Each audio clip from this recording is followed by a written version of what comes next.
பாகிஸ்தான் தீவிரவாதிகள் தாக்கப்பட்ட விவகாரத்தில் இந்தியா இப்போது பதிலடி கொடுத்திருக்கிறது. அதை நம்மோடு தொலைபேசி வாயிலாக பாரதிய ஜனதா கட்சியின் தென் மத்திய மும்பை மாவட்ட தென்னிந்திய பிரிவு தலைவர் நம்மோடு இணைப்பில் இருக்கிறார். இன்று நமக்கு தீபாவளி திருநாள். அனைவரும் இன்று இரவு வீடுகளில் தீப ஒளியேற்றி பட்டாசு வெடித்து இனிப்பு வழங்கி கொண்டாட வேண்டிய மகத்தான நாள் இன்று. அதாவது 25-30 ஆண்டுகளாக காஷ்மீர் தீவிரவாதிகளால் நம் நாட்டு மக்கள் பல இன்னல்களுக்கு ஆளாகி இருந்தார்கள். அப்பாவி மக்களை குருவி சுடுவது போல் தீவிரவாதிகள் சுட்டுக் கொன்றார்கள். எல்லையில் நமது ராணுவ வீரர்களை படுகொலை செய்தார்கள். நம் நாட்டு வீரர்களை தலையை துண்டாக அறுத்து எடுத்து படுகொலை செய்தார்கள். அந்த காலகட்டத்தில் இதற்கு முன்னால் ஆட்சியில் இருந்த காங்கிரஸ் அரசாங்கம் தட்டி கேட்க திராணி இல்லாமல் இருந்தார்கள். நம்முடைய ராணுவ வீரர்களுக்கு முழு சுதந்திரம் கொடுத்திருந்தால் அன்றைய தினமே நமது ராணுவ வீரர்கள் தக்க பதிலடி கொடுத்து இந்த தீவிரவாதத்திற்கு அன்றே ஒரு முடிவை கட்டியிருப்பார்கள்.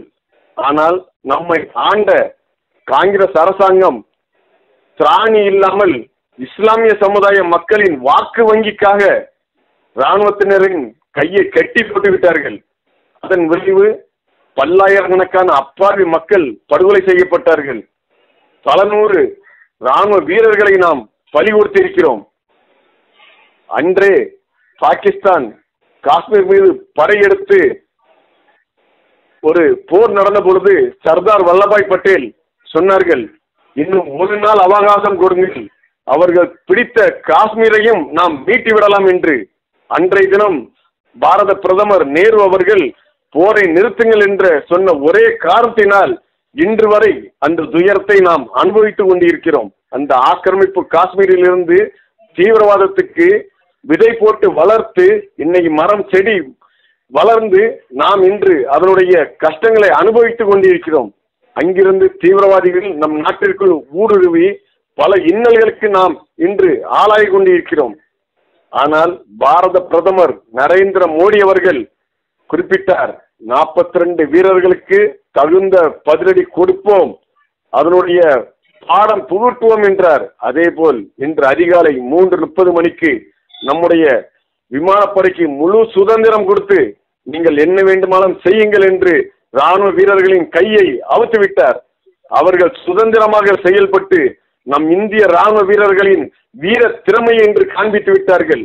அவர்களுடைய நாட்டில் சென்று 3 முகாம்களை அளித்தது மட்டுமின்றி நமக்கு நம் நாட்டின் கண்ணியத்தையும் வீரத்தையும் உலக அளவில் நமது நாட்டிற்கு பெருமை சேர்த்திருக்கிறார்கள்.